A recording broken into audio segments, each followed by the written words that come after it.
Welcome to Astro Hi-Fi. My name is Gabby Turner, and I was just getting ready to read this Racket News article called A Century of Censorship.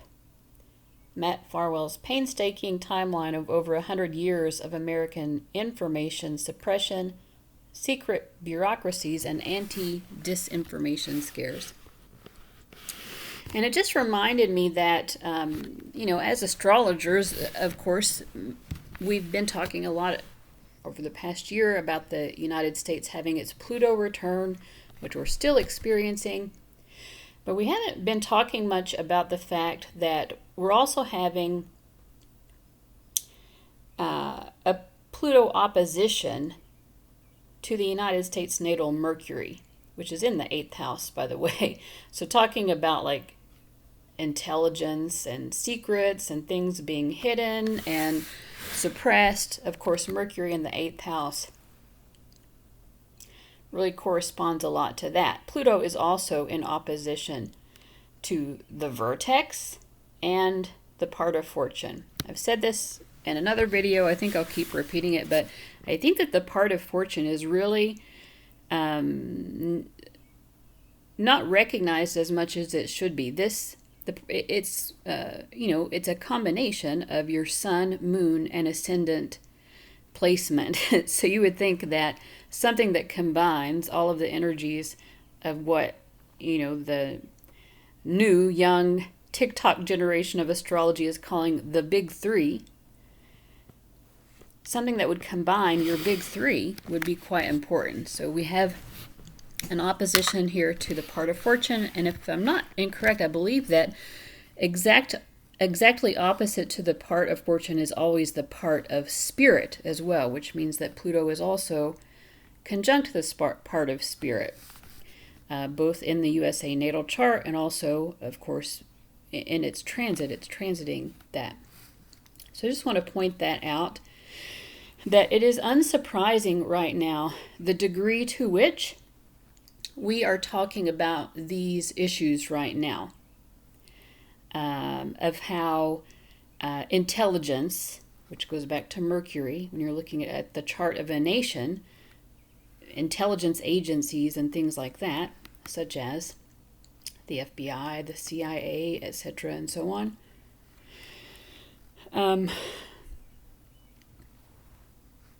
It makes sense that we're talking about how information is suppressed, or how people are being told not to ask certain questions. Certain questions are not appropriate. And then it turns out that all of these organizations were already asking those questions themselves, such as the lab leak issue. So I just wanted to point out, first of all, that we can see that happening here in the transit. And also, something that I wanted to point out is, in my other video on the USA Pluto Return, which I'll try to link to below, I forgot to mention I created a chart for the exact moment of the return, which happened, the first exact conjunction happened February 20th, 2022 at 2:22 p.m. A lot of twos here. 22, 222, 222 in Philadelphia, PA, which was the place of birth. I did also talk about this, the nature of the number 2 here. I think we can kind of really start to see how this particular theme is important. Like the numerology here is giving us a message as well. We're trying to figure out, how to engage with, the symbolic energy of the number 2.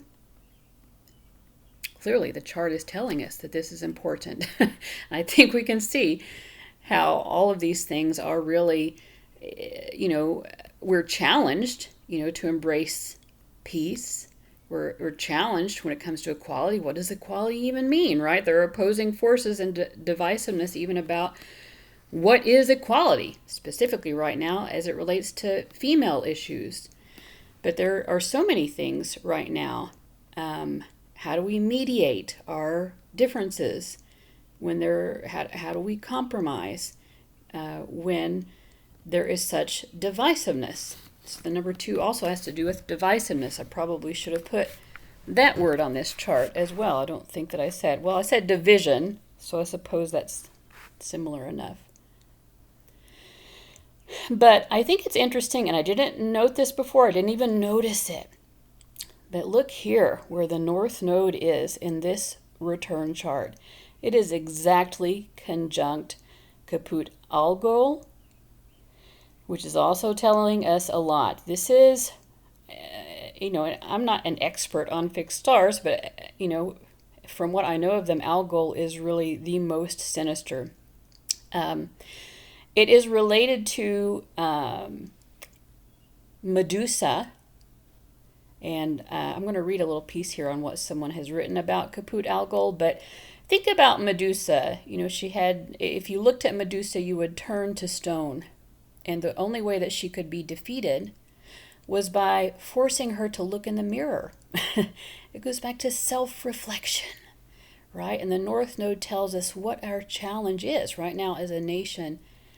This is our challenge, self-reflection.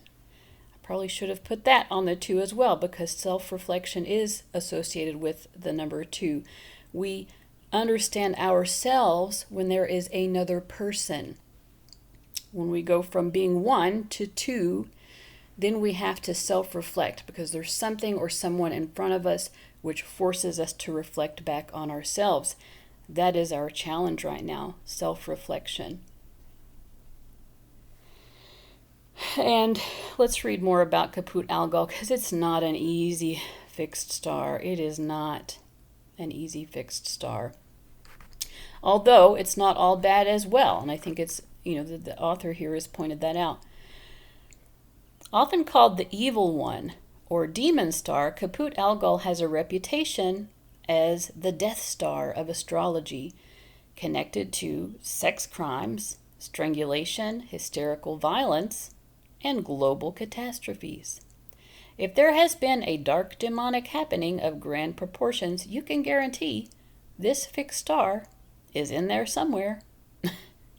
Now, despite all its bad press, Caput Algol can be a very fortunate star by breaking ground, creating miracles, making things change that were set in stone. This fixed star is a marker of a time when the universe's energy is highly charged and emits a spell over the people. Bound in I don't even know what they're saying by this sentence here, actually, so I'm just going to skip that. I feel like that might have been a mistake. The eclipsing binary star Algol appears to wink as it releases mischievous and destructive energy, seeking release in all manner of violence and brutality. Considered the unluckiest star in the sky, fixed star Caput Algol has been associated with death by decapitation. Well, that sounds fun. As referred to in the myth of the hero Perseus and his victory over the snake-haired Gorgon Medusa. However, on the bright side, if the energy of Caput Algol is channeled and controlled consciously, then it offers intelligence and strength, although with a tendency to deceive. Practice caution, good judgment, and patience. Otherwise, you could just possibly lose your head.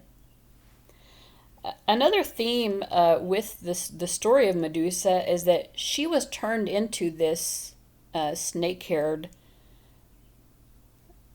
demonic person, I guess, I don't know, as a punishment because another goddess got jealous of her. It was very like she didn't really even do anything wrong. So I think there are themes here too of like, what are the repercussions of when we wrongly persecute someone who really has not done anything wrong to begin with, and we villainize that person? It creates this sort of like continual destruction. So that's what I have to say about that. I just think it's important for us to note all of these transits and what is happening. I feel like there was something else that I wanted to point out.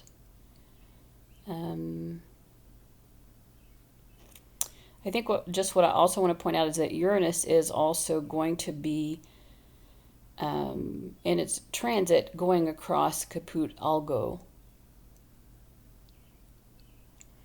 So that isn't necessarily specific to the USA. That's going to be a global transit. Where is Uranus now? It's at 19 Taurus, so it's already approaching Algol.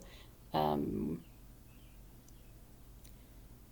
don't know exactly the date when it will become conjunct with Algol, but we're just approaching, I think, just more problems, And it's good to know, I guess, to expect them. But that's all I have to say about that. Just sharing a little bit of my thoughts about how the current astrology reflects, or how the Pluto return and the current transits sort of reflect on what we seem to be experiencing here. All right, guys, thank you so much for watching, and I'll see you later. Bye-bye.